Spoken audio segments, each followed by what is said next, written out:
नमस्ते, मेरा नाम देवनाथ है। आप लोकल वोकल न्यूज़ देख रहे हैं। पश्चिम बंगाल में विधानसभा चुनाव का आगाज बस होने ही वाला है, लेकिन उससे पहले सभी राजनीतिक पार्टियों ने अपनी कमर कस ली है और शुरू हो चुका है राजनीति का असली खेल। असली मुकाबला टीएमसी और बीजेपी के बीच होगा, इसमें शक की कोई गुंजाइश नहीं है कि ऐसे में सवाल उठता है कि कौन किस पर भारी पड़ने वाला है, क्योंकि एक दूसरे को टक्कर देने वाली दोनों ही पार्टियां दमदार हैं।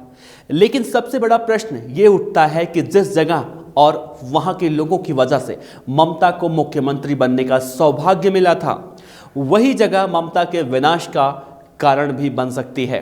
अपनी इस रिपोर्ट में हम आपको बताने वाले हैं कि बंगाल में नंदीग्राम की क्या हालत है। बंगाल में कौन बना ममता के दर्द का सबसे बड़ा वजह, देखिए हमारी इस खास रिपोर्ट में। नंदीग्राम में महासंग्राम का आगाज। बंगाल में कौन बना ममता के दर्द का कारण। ममता के नंदीग्राम में अब जय श्री राम। हिंदुओं की आस्था को कई बार बंगाल की भूमि में धूमिल किया गया, लेकिन इस बार बंगाल में आप लोगों को कई बदलाव देखने को मिल सकता है। जैसे बंगाल में गूंज रहा है जय श्री राम का नारा, और वो भी ममता के गढ़ में। ममता के गढ़ से हमारा मतलब है नंदीग्राम से। ये वही नंदीग्राम है जहां नंदीग्राम आंदोलन के दौरान ममता ने राजनैतिक रोटियां सेकी, जिसके बदले में रक्त रंजित नंदीग्राम के संघर्ष ने ममता बनर्जी को एक जुझारू जन नेता की पहचान दी। इन दिनों ममता का दर्द सर चढ़कर बोल रहा है, और ममता की नाक में दम कर रखा है शुभेंदु नाम के एक शख्स ने, जो कभी ममता के कुंभे पे था। क्या आप जानना चाहेंगे इस वक्त शुभेंदु कहां हैं? आपको बताते हैं, शुभेंदु बीजेपी का दामन थाम चुके हैं, जो कि ममता के गले की फांस बन चुका है। ममता दीदी को अपने ही पुराने अधिकारी से कड़ी चुनौती मिल रही है। बंगाल के नंदीग्राम की छवि। कृषि क्षेत्र पहचान है नंदीग्राम का। नंदीग्राम के लोगों का मुख्य काम कृषि है। भू अधिग्रहण विरोधी संघर्ष को झेला नंदीग्राम ने। भू अधिग्रहण विरोधी संघर्ष की वजह से राष्ट्रीय स्तर पर सुर्खियों में आया नंदीग्राम। आमतौर पर ग्रामीण और शहरी पश्चिम बंगाल की विशेषताओं को अपने में समेटे सामान्य कृषि क्षेत्र नजर आने वाले इस इलाके को भू अधिग्रहण विरोधी संघर्ष ने राष्ट्रीय स्तर पर सुर्खियों ने ला दिया था। विधानसभा चुनाव जैसे जैसे करीब आ रहे हैं, एक बार फिर यहां संघर्ष का खतरा मंडराने लगा है, जिससे नंदीग्राम की शांति भंग होने की आशंका है। औद्योगिकीकरण के लिए सरकारी भूमि अधिग्रहण के खिलाफ कभी काफी हद तक एकजुट होकर सबसे खूनी संघर्ष का गवाह बना नंदीग्राम आज सांप्रदायिक आधार पर ध्रुवीकृत दिखाई दे रहा है। प्रदेश में तत्कालीन वामपंथी सरकार के जरिए यहां विशेष आर्थिक क्षेत्र बनाने के लिए भूमि अधिग्रहण के खिलाफ 2007 में हर तरफ सुनाई देने वाला नारा तोमार नाम अमार नाम, नंदीग्राम नंदीग्राम, यानी कि तुम्हारा नाम मेरा नाम, नंदीग्राम नंदीग्राम से ये इलाका अब काफी आगे निकल चुका है।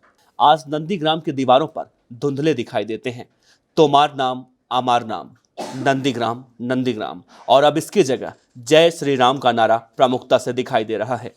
इस सांप्रदायिक ध्रुवीकरण की सबसे बड़ी वजह क्षेत्र के कद्दावर नेता और तृणमूल कांग्रेस में अहम जिम्मेदारियां संभाल चुके शुभेंदु अधिकारी का बीजेपी में शामिल होना, और फिर ममता बनर्जी का यहां से चुनाव लड़ने की घोषणा करना है।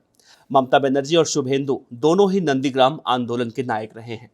टीएमसी सुप्रीमो पथ प्रदर्शक के तौर पर नहीं तो अधिकारी जमीनी स्तर पर उनके सिपह सलार रहे, जो SEZ के खिलाफ इन जन रैलियों का आयोजन करते थे। पश्चिम बंगाल की सियासत में वाम दलों और कांग्रेस के हाशिए पर जाने के बाद नंदीग्राम में बनर्जी की टीएमसी और बीजेपी के बीच एक कड़ी और कड़वाहट भरी सियासी जंग के आसार बन रहे हैं। विरोधी दलों की रैलियों पर हमले हो रहे हैं, लोग जख्मी हो रहे हैं। BUPC के संघर्ष के बाद इस क्षेत्र में कोई उद्योग नहीं आया। नंदीग्राम में 2007 से 2011 के बीच संघर्ष से यहां की शांति भंग हुई।